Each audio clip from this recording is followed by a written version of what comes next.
Kagulat World. Ano ba talaga ang nangyayari sa tennis world ngayon? Isang 20 anyos na Pinay ang muling nagpaparamdam ng matinding ingay sa international stage at hindi ito sa isang official match nangyari. Sa isang simpleng practice video pa lang, parang muling ginulat ang buong tennis community. Oh, tama ang narinig ninyo. Ang ating Pinoy pride na si Alexandra Ala ay muling naging usap-usapan matapos lumabas ang isang viral training clip mula sa Rafa Nadal Academy sa Mallorca, Spain. At ang caption pa mismo ng academy, simple pero nakakakilabot sa confidence. Clay court time, big smiles. Dagdag pa nila, everything's looking pretty good. Para sa mga tennis fans na matagal nang sumusubaybay sa kanyang journey, ang mensaheng iyon ay parang warning signal sa buong tour.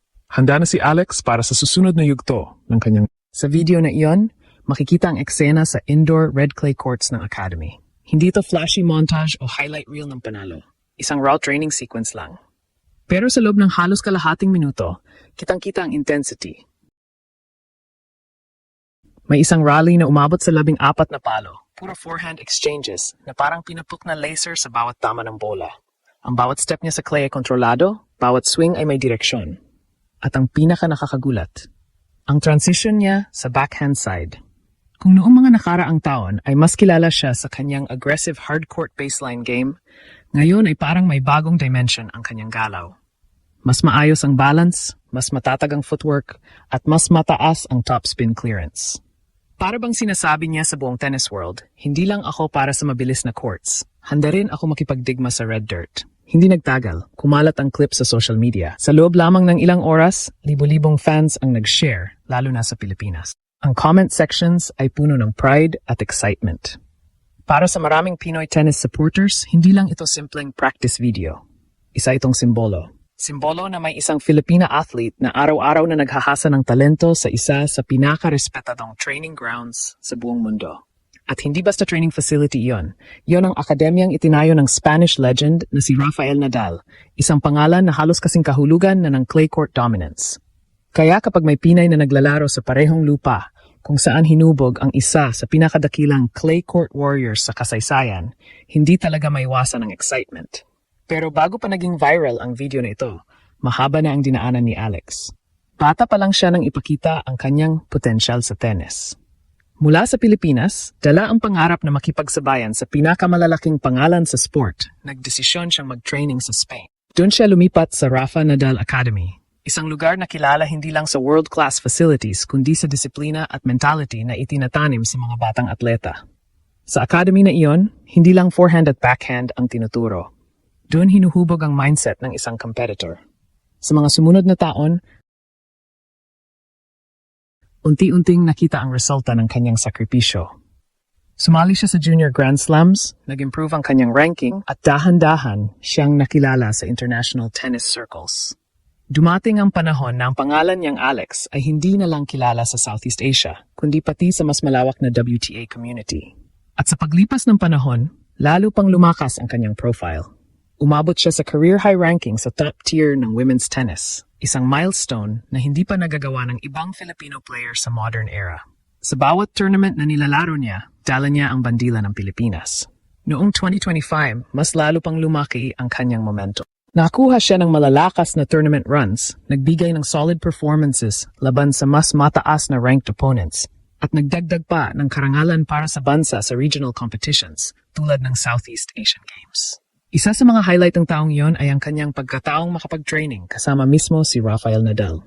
Para sa isang batang atleta na lumaki na pinapanood ang dominance ni Nadal sa clay, ang moment na iyon ay parang panaginip na naging realidad. Maraming fans ang nagsabing bihira ang ganoong opportunity. Ngunit para kay Alex, hindi iyon basta souvenir moment. Ginawa niya itong inspirasyon para lalo pang pagbutihin ang kanyang laro. Pagpasok ng 2026 season, malinaw ang bagong misyon niya. I-elevate ang kanyang game sa clay courts.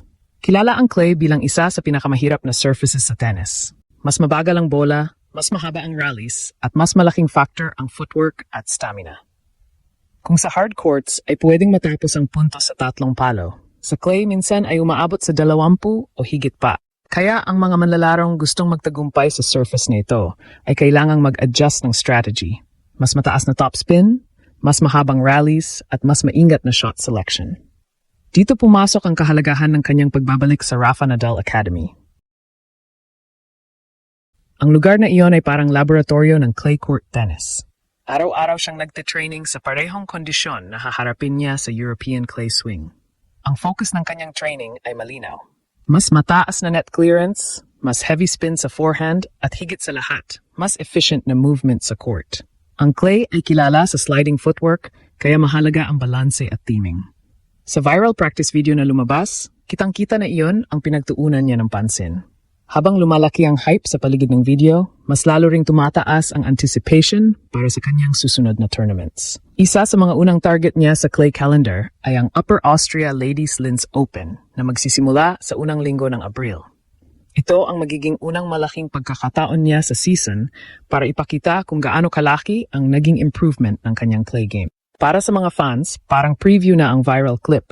Isang teaser kung ano ang maaaring mangyari kapag nagsimula na ang tunay na laban. Sa social media, hindi lang mga Pilipino ang nag-react. May mga international tennis fans din na napansin ang kanyang mabilis na adaptation sa clay. Maraming comments ang pumuri sa kanyang movement at composure sa rally. May ilan pang nagsabi na ang kanyang baseline aggression ay maaring maging malaking sandata sa clay kung patuloy niyang mapapapabuti ang spin at consistency. Para sa isang 20 anyos na player, malaking bagay ang ganitong klase ng attention mula sa global audience. Ngunit higit sa lahat, ang pinakamatinding reaksyon ay galing pa rin sa mga kababayan niya. Para sa maraming Pinoy fans, ang bawat rally sa video ay parang simbolo ng pangarap na matagal ng hinihintay sa Philippine tennis. Hindi lingid sa kaalaman na marami na matagal nang naghahanap ang bansa ng isang player na kayang tumagos sa pinakamataas na level ng professional tennis. Sa bawat hapang ni Alex, pakiramdam ng maraming Pilipino ay may bagong pinto na nabubuksan para sa susunod na henerasyon ng athletes. At marahil iyon ang tunay na dahilan kung bakit naging viral ang practice clip na ito.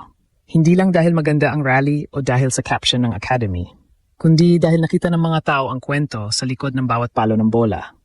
Kwento ng sakripisyo, disiplina, at pangarap. Kwento ng isang batang Filipina na lumipad sa kabilang bahagi ng mundo para habulin ang isang napakalaking goal. Habang papalapit ang kanyang mga susunod na laban sa clay season, patuloy na tumataas ang excitement.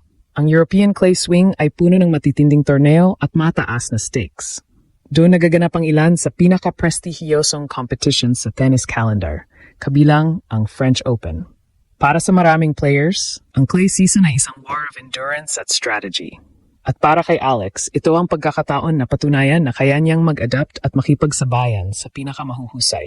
Sa huli, ang viral practice video ay maaring 37 seconds lang ang haba. Ngunit ang epekto nito ay mas malaki pa sa inaasahan ng marami. Ipinakita nito na ang isang simpleng training moment ay maaring maging inspirasyon sa libu-libong fans. Ipinakita rin nito na sa likod ng bawat viral clip ay may kwentong puno ng paghahanda at determinasyon.